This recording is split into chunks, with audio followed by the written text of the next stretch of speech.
Dicen que un sacerdote es una persona que tiene la tarea de dirigir los ritos religiosos dentro de las comunidades que adoran a una divinidad. Pero entre los sacerdotes católicos existe un tipo de profesión que no muchos de ellos llevan a cabo, porque hay quienes aseguran que para ejecutar esta profesión se necesita nacer con un don que te permita luchar contra el mal y no ser tentado por el mismo. Tal vez recuerdas cuando eras niño o cuando eras niña a aquellos adultos conversar sobre historias de espantos y de miedo, aquellas historias que te hacían pensar cuando te ibas a dormir y que te erizaban los cabellos tan solo de pensarlo. Bienvenidos a Catedral Maldita.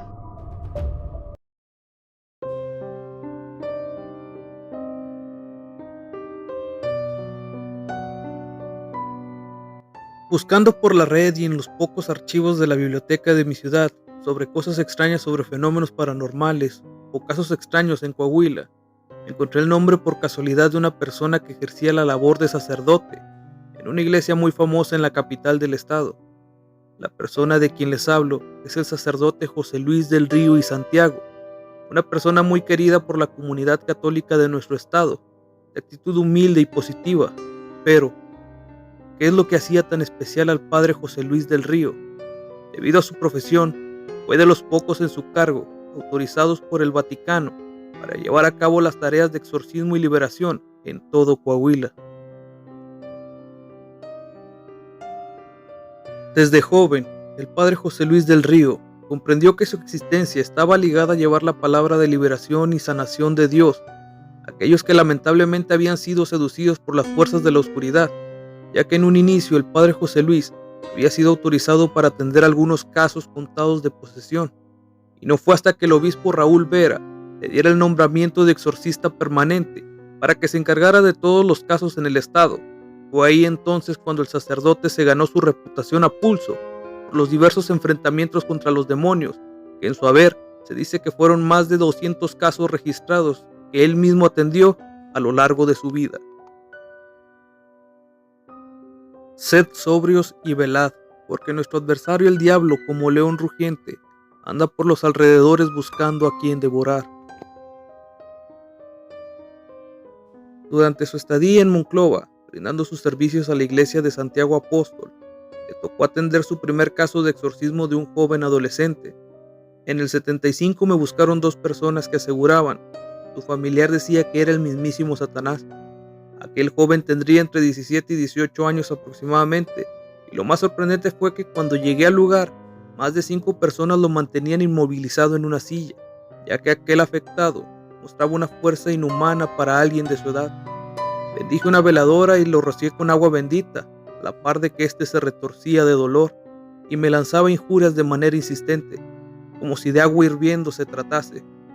Puse a personas de su familia a rezar y yo también comencé con la oración, pero aquel joven les gritaba insistentemente que pararan con muchas injurias. Me retaba diciendo que yo no podría vencerlo, a lo que yo contestaba, yo no, pero Cristo sí. Y la respuesta que recibí me sorprendió. Aquel espíritu me decía lo siguiente: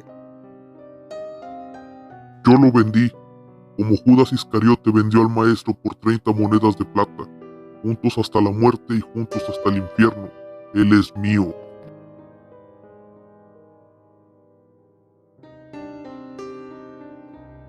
Fueron más de 2 horas lo que duró el conflicto, hasta que en un punto me dijo aquel espíritu, ya me voy pero regresaré.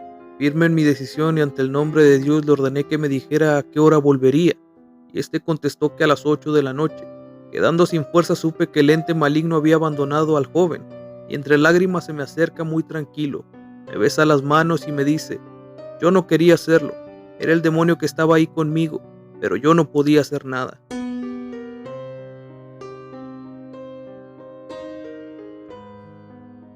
Ese mismo día, al retirarme a mi vivienda, les pedí a los familiares del joven que cualquier cosa extraña que pasara me lo hicieran saber lo más pronto posible, ya que muchas veces los demonios son mentirosos y se rehúsan a dejar a sus víctimas, por lo que no quise dejar las cosas a medias y regresé ese día a las 8 de la noche. Como lo había prometido, aquel ser de oscuridad se presentó. Al llegar con el joven, a la hora citada, lo primero que me responde es: cumplí mi palabra, no soy mentiroso. Tenía con él 3 citas al día, hasta que el auxiliar del obispo rompió el contrato, liberando a aquel jovencito por completo de dicha entidad demoníaca.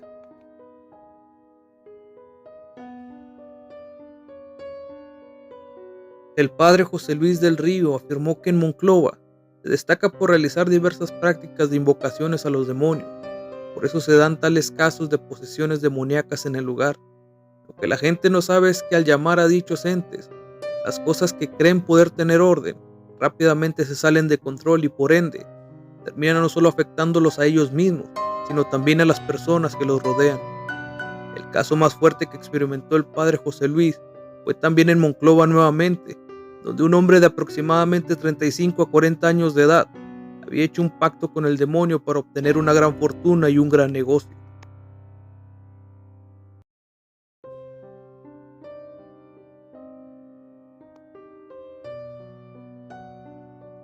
Esto ocurre en la ya desaparecida iglesia de San Antonio de Padua.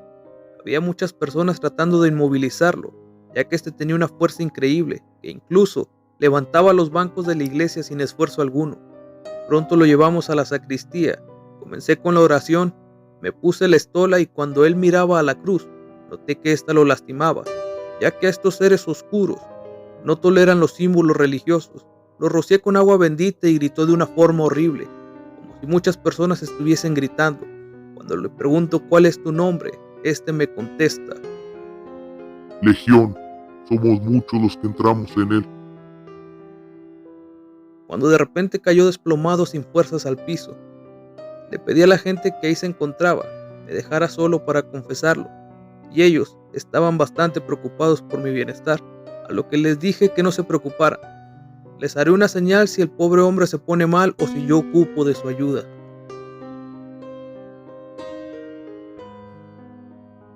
Cuando comencé, empezó la posesión. El hombre se comenzó a dar cuenta del pacto que había hecho con el demonio, y que éste aún trataba de endulzarle el oído con un gran negocio y mucho dinero.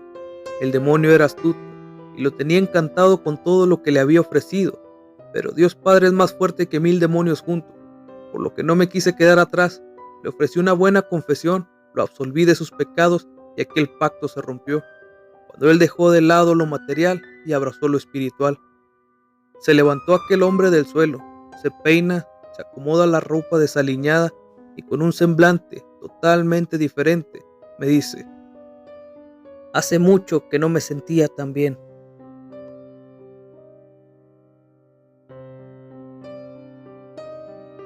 En aquellos tiempos el padre José Luis del Río, tras analizar los diferentes casos de exorcismo, acudió a la vicaría de Monclova, a la junta de sacerdotes, a donde llevó una caja con cosas pertenecientes a los afectados que habían estado involucradas en dichas posesiones demoníacas, desde veladoras negras, tablas ouijas, amuletos, estatuillas de la Santa Muerte y el Niño Fidencio.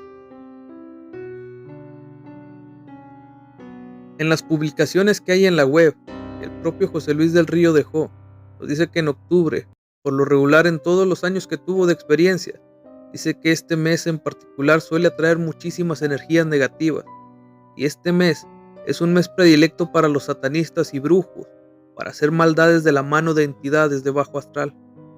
El padre José Luis del Río y Santiago falleció a los 86 años de edad en 2019 en Saltillo, Coahuila, siendo despedido por sus fieles seguidores y familiares en la iglesia de Ojo de Agua, que lo vio desarrollar su carrera durante más de 30 años, sin duda dejando una profesión atrás que pocos pueden tener el privilegio de tener y ejercer.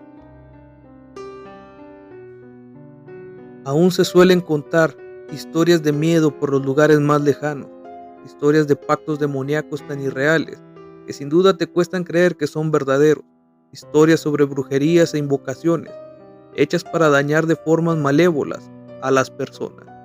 Gracias por entrar a Catedral Maldita. Buenas noches.